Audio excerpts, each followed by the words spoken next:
Hi friends, hello అండి అందరికీ.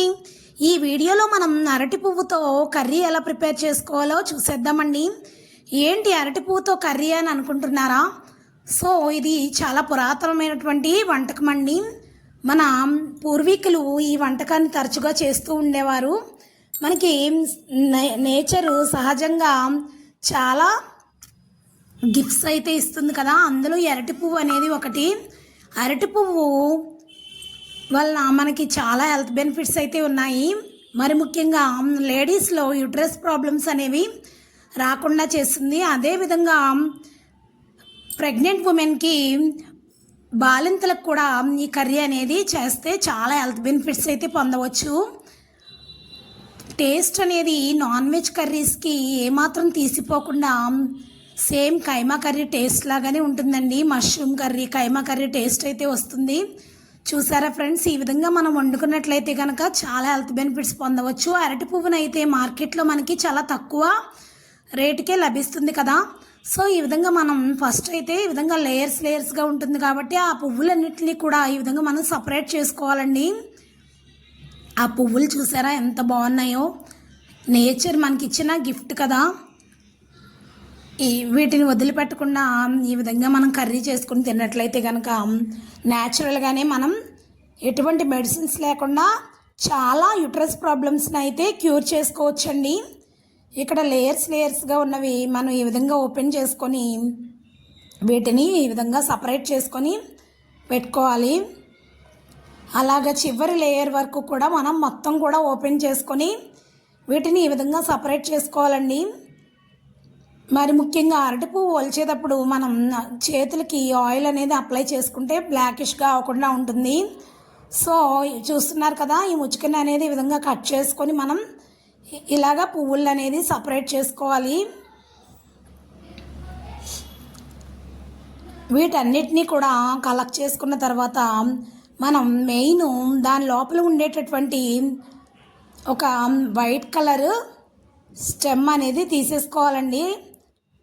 దానివల్ల కర్రీ అనేది మనకి ఒగరుగా, చేదుగా టేస్ట్ అనేది వస్తుంది. సో వాటన్నిటినీ కూడా మనం తీసేసుకోవాలి. ఇప్పుడైతే చక్కగా ఒక బౌల్లో వాటర్ని అయితే పోసేసుకుని వీటన్నిటినీ కూడా కల్లుప్పు అనేది మనం యాడ్ చేసుకొని నీట్గా క్లీన్ చేసుకోవాలండి.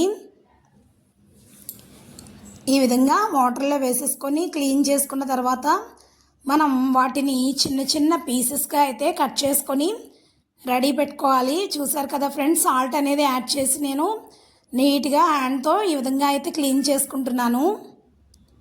ఈ విధంగా క్లీన్ చేసుకున్న తర్వాత మనం అరటి పువ్వులో ఈ ఫ్లవర్స్ని వలిచేటప్పుడు ఓపిక్గా అయితే క్లీన్ చేసుకోవాలండి ఒక్కొక్కటి. ఇప్పుడైతే స్టవ్ ఆన్ చేసుకొని స్టవ్ పైన ఒక పాత్రను అయితే పెట్టుకొని ఒక 2 టీ స్పూన్స్ ఆయిల్ని అయితే యాడ్ చేసుకోవాలండి. ఈ ఆయిల్ వేడెక్కిన తర్వాత వీటిని ఈ విధంగా సన్నగా తరిగి పెట్టుకున్న తర్వాత చిన్న చిన్న పీసెస్గా తరిగి పెట్టుకోవాలి. అదేవిధంగా 2 మీడియం సైజ్ ఆనియన్స్ని, 3 రుచికి సరిపడినంత పచ్చిమిర్చిని కారానికి తగినట్లుగా మనం కట్ చేసుకొని ఈ విధంగా చీలికల్లాగా కట్ చేసుకొని పెట్టుకొని ఆయిల్ అనేది వేడెక్కిన తర్వాత మనం ఆనియన్స్ని, అదేవిధంగా చిల్లీస్ని యాడ్ చేసేసుకొని చక్కగా ఆయిల్లో మనకి ఆనియన్స్ అనేవి మంచిగా మగ్గిపోవాలండి. అవి మగ్గడానికి మనం రుచికి సరిపడినంత సాల్ట్ని అయితే ఇందులోనే యాడ్ చేసేసుకుంటే ఆనియన్స్ అనేవి త్వరగా మగ్గిపోతాయి. ఆయిల్ వేడెక్కినప్పుడే మనం ఆనియన్స్ని వేసేసి అందులో సాల్ట్ అనేది యాడ్ చేసి ఈ విధంగా మనం గరిటతో కలిపేసుకుంటే మొత్తం కూడా చక్కగా మగ్గిపోతాయి. మూత పెట్టుకొని కాసేపు అయితే సిమ్లో పెట్టుకొని మగ్గించుకుంటే ఆనియన్స్ మగ్గితేనే కర్రీ అనేది టేస్ట్ బాగుంటుందండి, ఏ కర్రీ అయినా సరే. సో ఈ విధంగా మనం సాల్ట్ని యాడ్ చేసుకొని కాసేపు అయితే ఆనియన్స్ని మగ్గించుకోవాలి. లైట్గా మనం ఒక 2 టీ స్పూన్స్ పసుపును కూడా యాడ్ చేసుకుంటే కర్రీ టేస్ట్ అనేది చాలా బాగుంటుందండి. మష్రూమ్ కర్రీ మనం వండుకుంటాం కదా, సేమ్ అదే ప్రొసీజర్లో అయితే ఫాలో అయిపోవాలండి. ఇప్పుడు అరటి పువ్వు అనేది మనకి మార్కెట్లో విరివిగా దొరుకుతుంది. సో తప్పనిసరిగా మీరు తెచ్చుకొని కర్రీ అయితే ట్రై చేసేసి టేస్ట్ చేయండి ఫ్రెండ్స్. టేస్ట్ చేసి టేస్ట్ ఎలా వచ్చిందో నాకైతే కమెంట్ బాక్స్లో కమెంట్ చేయండి ఫ్రెండ్స్. సో ఈ విధంగా పసుపుని కూడా యాడ్ చేసిన తర్వాత ఆనియన్స్ బాగా మగ్గించుకోవాలండి. ఆనియన్స్ ఎంత మగ్గితే మనకి కర్రీ అనేది అంత టేస్ట్ అనేది వస్తుంది. ఈ అరటి పువ్వు కర్రీ వండేటప్పుడు మనం లోపల ఉన్నటువంటి స్టెమ్ ఖచ్చితంగా తీసేసుకొని అప్పుడు మనం సాల్ట్ యాడ్ చేసుకొని క్లీన్ చేసుకోవాలండి. అప్పుడు కర్రీ టేస్ట్ అనేది మనకి ఒగరు లేదా చేదు అనేది రాదు. ఇప్పుడు టొమాటోస్ని కూడా నేను యాడ్ చేసేసుకున్నాను కదా, ఇవి కూడా ఆయిల్లో మగ్గించుకోవాలి. కాసేపు అయితే మనం ఈ విధంగా గరిటెతో కలిపేసుకొని మూత పెట్టుకొని అయితే మగ్గించుకోవాలండి.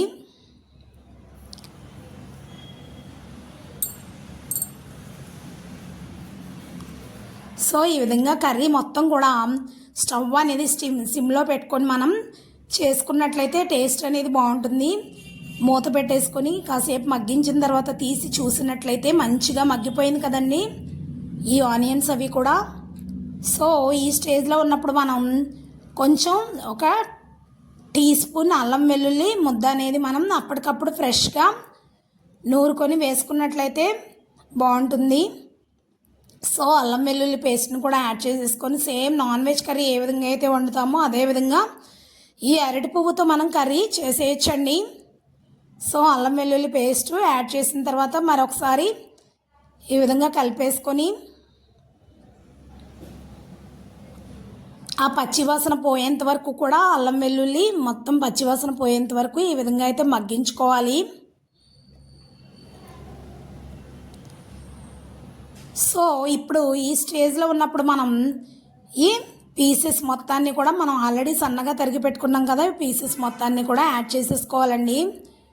ఈ అరటి పువ్వు వల్ల మనకి యూట్రస్ ప్రాబ్లమ్స్ అనేవి చక్కగా క్యూర్ చేసుకోవచ్చు. న్యాచురల్గా ఈ కర్రీ తినడం వల్ల ఆల్మోస్ట్ చాలా వరకు క్యూర్ చేసుకోవచ్చండి. మనం అప్పుడప్పుడైనా సరే ఈ కర్రీ వండుకొని తిన్నట్లయితే చాలా హెల్త్ ప్రాబ్లమ్స్ని అయితే మనం క్యూర్ చేసుకోవచ్చు. సో ఈ పీసెస్ కనుక యాడ్ చేసేసుకొని ఈ విధంగా మనం కలిపేసుకొని కాసేపు మూత పెట్టుకొని అయితే మగ్గించుకోవాలి. ఈలోపు మనం కాస్త నిమ్మకాయ సైజ్ అంత చింతపండుని అయితే నానబెట్టుకొని ముందుగానే రెడీగా పెట్టుకొని ఉంచుకోవాలండి. సో కర్రీ ఈ విధంగా అయితే కలిపేసుకొని మూత పెట్టుకొని కాసేపు మగ్గించుకోవాలి. ఆ రోజు నేను వండిన కర్రీ అయితే టేస్ట్ అనేది చాలా బాగుందండి. సో ఇక్కడ ఈ పీసెస్ అన్నీ కూడా మంచిగా మగ్గిపోయినాయి కదా. ఇప్పుడు ఈ స్టేజ్లో ఉన్నప్పుడు మనం రుచికి సరిపడినంత కారాన్ని అయితే యాడ్ చేసేసుకోవాలండి. ఒక 2 టీ స్పూన్స్ కారం వరకు. కారం ఎక్కువగా తినేవాళ్ళు కొంచెం కారం ఎక్కువగా యాడ్ చేసుకుంటే కర్రీ టేస్ట్ అనేది బాగుంటుంది. ఆల్రెడీ మనం చిల్లీస్ని ఎక్కువగానే యాడ్ చేసాం కాబట్టి ఇక్కడ నేను కారం అనేది ఒక 2 టీ స్పూన్స్ వరకు యాడ్ చేస్తున్నాను.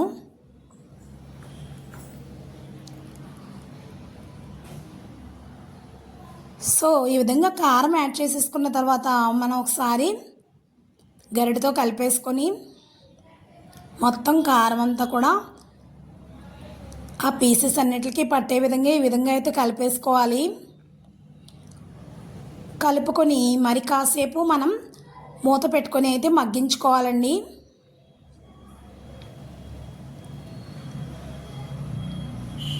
సో ఈ విధంగా కలిపేసుకున్న తర్వాత మనం మూత పెట్టుకొని కాసేపు మగ్గించుకోవాలి.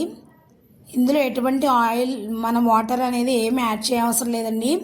కొంచెం ఈ విధంగా మగ్గిన తర్వాత మనం చింతపండు గుజ్జుని యాడ్ చేసుకుంటే సరిపోతుంది లైట్గా.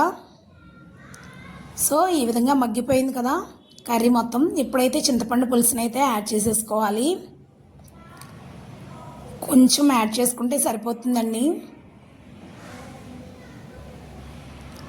గరం మసాలా పౌడర్ కూడా యాడ్ చేసుకోవచ్చు. కర్రీ మరింత టేస్ట్ అనేది వస్తుంది.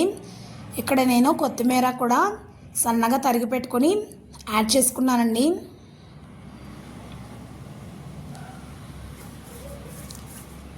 సో ఈ విధంగా చింతపండు గుజ్జు యాడ్ చేసిన తర్వాత మూత పెట్టుకొని మరి కాసేపు మగ్గించుకొని మగ్గిన తర్వాత కొత్తిమీరను కూడా మనం గార్నిష్ చేసుకుంటే కర్రీ అనేది రెడీ అయిపోతుందండి. సో ఎంతో టేస్ట్తో గుమగుమలాడేటటువంటి అరటి పువ్వు కర్రీ అనేది మనకి ఇక్కడ రెడీ అయిపోయింది. కర్రీ అయితే చాలా టేస్ట్ అనేది బాగుంటుందండి. Same mushroom curry taste, keema curry taste అయితే వస్తుంది. ప్రతి ఒక్కరూ కూడా ట్రై చేసి కర్రీ అనేది ఏ విధంగా ఉందో నాకు కమెంట్ బాక్స్లో కమెంట్ చేయండి ఫ్రెండ్స్. అంతేకాకుండా మరిన్ని రెసిపీస్ కోసం నా ఛానల్ అయితే తప్పకుండా సబ్స్క్రైబ్ చేసుకోండి ఫ్రెండ్స్. వీడియోకి అయితే ఒక చిన్న లైక్ అయితే ఇచ్చేసి ఛానల్ అయితే సబ్స్క్రైబ్ చేసుకోండి friends. Thank you for watching my video అండి. Thank you very much.